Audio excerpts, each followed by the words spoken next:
they run every 15 minutes. So you may think, oh, well, we just have a connection and, you know, he really understands me and he really doesn't mean any harm when he says those things about me. And, you know, he doesn't really compliment me, but I know he really thinks so. Okay, he needs to be verbal with that. Amen. Okay. That's right. I'm not telling you what I think. I'm telling you what I know. Right. He's got to be verbal. And you're at a point in your life you should not compromise. Right. Because you're not married. You know, when you get married, you have a lot of compromising that you do to get along and all that different kind of stuff. But right now, you're not in a married relationship. There's no point in, well, we just got to compromise. And, you know, there's some things that I want, but I need to compromise because he's really a good guy. No, you can get the whole entire package. All right. And Ms. Black told y'all earlier this morning, you can get the entire package. You do not have to settle. You're at a point in your life where you can get everything that you want, exceedingly abundantly above all you could ask or think. Amen. Is provided for you. That's right. And so when you hear yourself saying, well, I really wish that he would do this, and I wish he would, you know, take me places, you know, I wish he would spend money on me. If he doesn't spend money on you, guess what? You're not going to change that man. Right. We do not have the power as women to change someone else, because if we did, there would not be a divorce rate in the United States of America. We'd have all of them hooked up and right on together. I know you think you tough and you bad and you cute, but guess what? You cannot change another person. And so who he is today, I can't remember what movie it is, but I heard somebody say, when people tell you who they are and they show you who they are, believe them. You will not be able to change that person, all right? And Ms. Cheryl Black kind of touched on this a little bit, but create your own list of do's and don'ts, your code of conduct for what you're going to do and what you're not going to do. That way you don't have to depend on your feelings to tell you what's right and what's wrong, because your feelings will get you into some trouble. Because we are human. We are women. God has put stuff on the inside of us. He made us so fabulous. But, you know, somebody go rubbing on you the right way, your brain not going to move that fast. So I've got to determine, okay, I'm not going out with you after this time of night. I have my own curfew. You said, well, I left home so I wouldn't have a curfew. You better set one. Because y'all know different times of the night, the later it gets, you know, you start having some feelings. Come on now, y'all. Come on. Y'all just be real. And you hear the right song at the right time with the right man. And you say, why are you talking about this? You're talking about self-esteem. Exactly. But when you make decisions that can be avoided, you've got to deal with the consequences. And that next morning, guess what? You're going to beat yourself up. Because reality, you're going to wake up, reality is going to hit, and you're going to see him with somebody else. Oh, it happens. And then you're going to get shamed because you think, well, I was the only one, and, you know, we were going to have a future together, and we're going to finish college, and, you know, we're going to have 3 children and a dog. No, that's not even it. So all of that's tied to your confidence, because you gotta make a decision that whatever happens to me, it will not break my confidence, because there will be things that will just happen. Time and chance happens to all of us. And you've got to determine, regardless of what I make on this test, it's not gonna break my confidence. Regardless of if I get this job or not, it's not going to break my confidence. That's something that you've got to decide. Nobody can decide that for you. Whether this guy that I think that's so cute in my classroom, whether he has a girlfriend or not, or whether he wants to talk to me or not, it will not break my confidence, because the enemy will use anything and everything that he can to try to break you down. And we can be our own worst enemies. But when I become focused on what my goal really is, because you're here for an education. They don't have a boyfriend fee. Y'all have a lot of fees and stuff, you know, here at the campus, but they don't have anything here to find you a man. Because some of y'all won't meet your husbands until after you leave here. And it's best. Because you're not all ready to who you're going to become.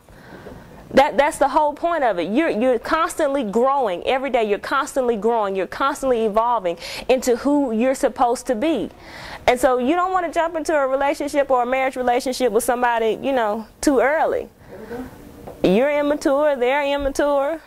And I'm not saying that to be, you know, ugly, but that's just the truth. You deal with some things in marriage that I promise y'all Get ready. So enjoy your single life. You're fulfilled where you are. There's no man that is worth your education. There's no man that is worth your dignity. And so that's why when I see the young ladies, you know, and I know y'all like to wear the stuff, that's in style with the little shorts and all of the scary stuff. Y'all scare all the people and the children, and a lot of people tell you, well, you ought to wear that stuff while you have the body to wear it. Well, I don't agree with that. Amen.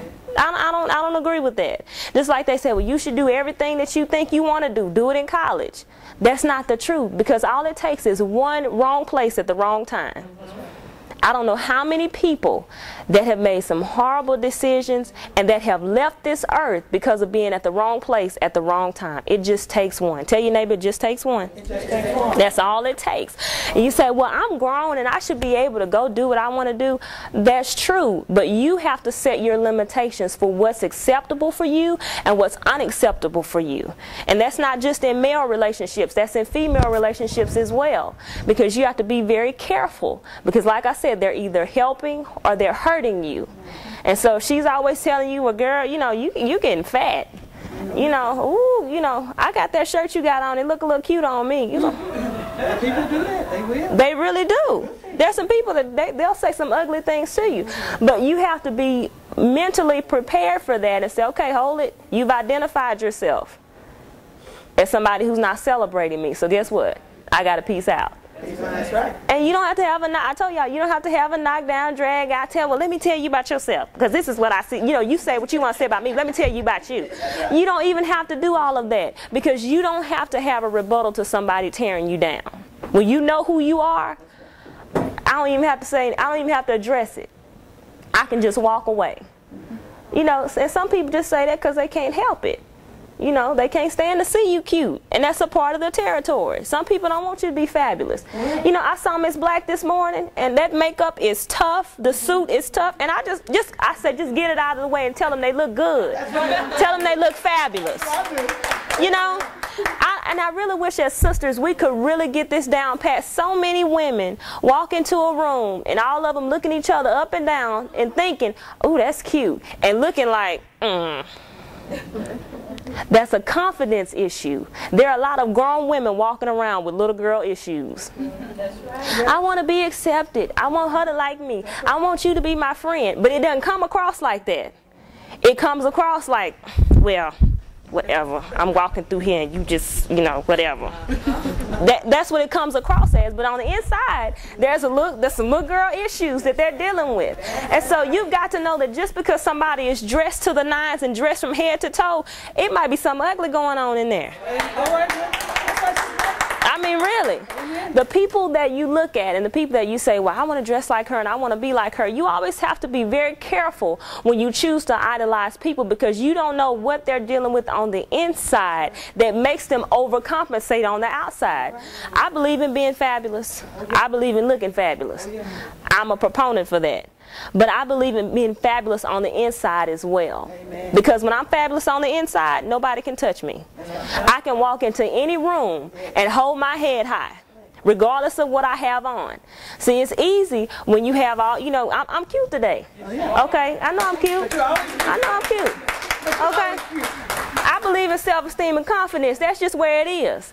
But regardless of if I have all my MAC makeup on or not, when you see me and I walk in a room, my head is going to be held high because I have confidence. My clothes are not making me confident, and that's what we have to be careful of. When you're cute, it's easy to have that confidence. It's easy to say, okay, well, I'm cute, so I own the world today.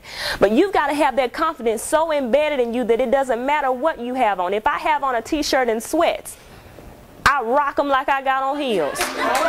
And that's just it. That's just how you have to be. That's how you have to see